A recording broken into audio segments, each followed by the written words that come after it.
आग आग कहानी है हमारी और कहानी लिखी है हमारी आदिति घोष ने, चित्रित किया है जॉर्ज सुप्रीति ने, अनुवादित किया है अनु मलिक ने। आइए हम कहानी के बारे में जानते हैं। ऐना को गोवा की बहुत याद आती है, लेकिन उसे अपना नया घर भी अच्छा लगता है। उसे मुंबई के शोर शराबे में हर चीज अलग सी दिखती है।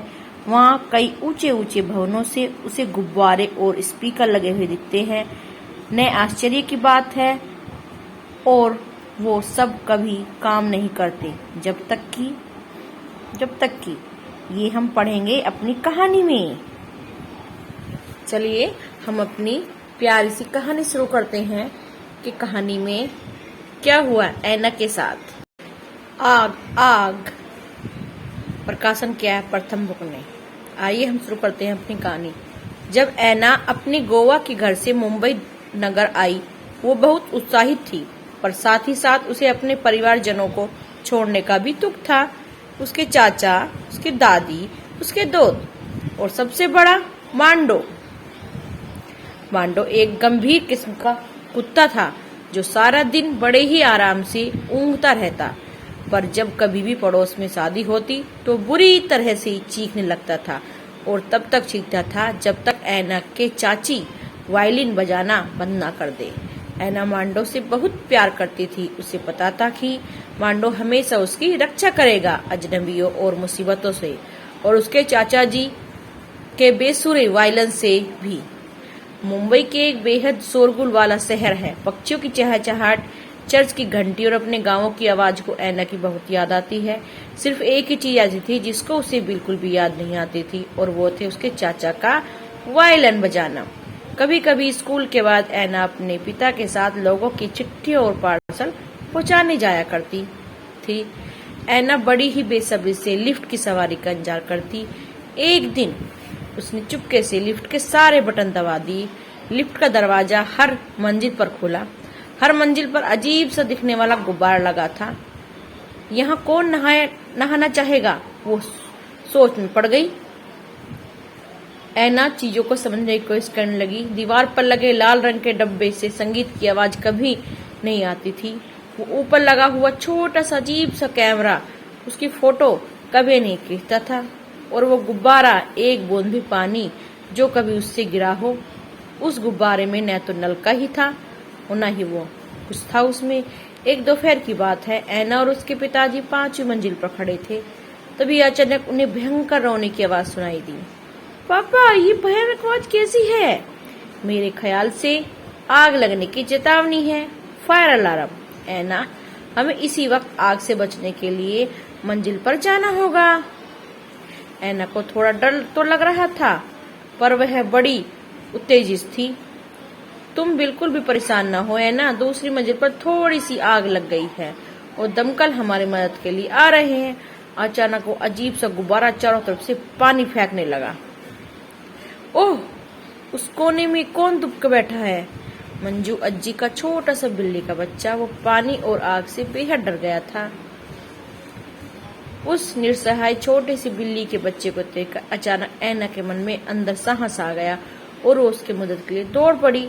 जब उसके अंदर हिम्मत आ गई तो उसके पिताजी ने पूछा, ये गुब्बारा कैसे चल गया? पापा, ये आग बुझाने वाला गुब्बारा है ना। जब भी आग लगती है ये अपना आप चल पड़ता है। पर इनका नल कहाँ है पापा? उसने दोबारा पूछा। ऐना के पिताजी ने फुआरे की तरह देखने लगे, और उन्हें अंदाजा नहीं था कि यहाँ कोई नल भी नहीं है। ऐना, मंजू अज्जी ने कहा, वो लाल पाइप देख रही हो, हमेशा पानी से भरा रहता है, और एक बल्ब इसको कसकर बंद कर रखता है। जैसे ही आसपास आग लगती है तो ये बल्ब गर्माहट से फूट जाता है और पानी गुब्बारे के रास्ते बाहर आ जाता है। ओह अच्छा, पापा ने कहा, जिन्होंने अभी भी है सीखा था। दमकल की गाड़ी जो है आके वो आग बुझाने का कार्य कर रही है, और सभी मिलकर आग बुझा रही हैं जिस बिल्डिंग में आग लगी थी। पी पी पी पी एक बड़ी सी सफेद सीढ़ी ठीक उनके सामने ऊपर उठी। बच्चों और बुजुर्गों वाले परिवार कृपया पहले आए। एक अग्निशमन ने लाउड स्पीकर में घोषणा की। जैसे ही वह फायर लिफ्ट पर चढ़े, मंजू अज्जी ने ऐना का हाथ पकड़ लिया और अपनी आंखें कसकर बंद कर ली, पर ऐना की आंखें खुली थी। आज तुमने खूब बहादुरी दिखाई है ना, उसके पिताजी ने शान से कहा। क्या उस फायर अलार्म से तुम डरा दिया था? ऐना ने उन्हें गले लगाकर हामी में सर हिलाया। जानती हो, आज उस फायर अलार्म ने हम सबकी जान बचाई है, ये बहुत अच्छी बात है। उन्होंने होली से कहा। ये थोड़ा सा मांडो जैसा है पापा, ऐना जवाब में फुसफुसाई। उसको पिता की सारी बात समझ में आ गई।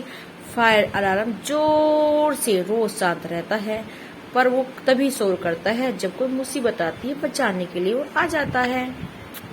तकनीकी हमारी कई चीजों में मदद करते हैं। आग लगने की स्थिति में स्कूलों, सिनेमा घरों और अन्य इमारतों में लगी स्वचालित अग्निशमन प्रणाली हमारी जान बचाती है। जैसे ही फायर अलार्म सुनाई देता है, निम्नलिखित महत्वपूर्णों का पालन करना चाहिए। ध्यान सुनिए बच्चों, धीरे से उठकर अपने सबसे नजदीकी निकास की तरफ चलकर जाएं। लिफ्ट का इस्तेमाल ना करें, क्योंकि आग लगने से लिफ्ट की स्थिति में आप फंस सकते हैं। आग की तरफ पानी न फेंकें, क्योंकि इससे आग ज्यादा फैलती है। बिजली का झपटा लगने से खतरा हो सकता है। किसी बड़े को बिजली का मुख्य स्विच बंद करने के लिए कहें। किसी भी बिजली घर के उपकरण का स्विच को न छुएं। भागे नहीं, क्योंकि भागने से आपके फेफड़ों में ज्यादा धुआं आ जाएगा और दुर्घटना में भगदड़ होने से भी डर है। इसलिए भागे नहीं, तेज चलें। अगर हो सके तो अपने मुंह को गीले तौलिए से ढक लें। अगर निकास द्वार से धुआं भर गया हो तो बेहतर होगा कि आप पेट के बल जमीन पर रेंग कर घिसट कर रास्ता पार करें, ताकि आपकी सांसों में कम से कम धुआं जाए। इमारत के बाहर निकलने पर नजदीकी सुरक्षित खुली जगह पर एकत्रित हो जाएं। एक ही जगह पर अपने परिवार, जन और बड़ों का इंतजार करें, ताकि वो आपको ढूंढ पाए। अगर आप घायल हो गए हैं तो अपने नजदीकी वयस्क से सहायता लें। ये थी हमारी आज की आग से बचने के कुछ उपाय। ध्यान रहे, आपको सावधानी से बचकर ही निकलना है, नहीं तो आपकी मृत्यु हो सकती है।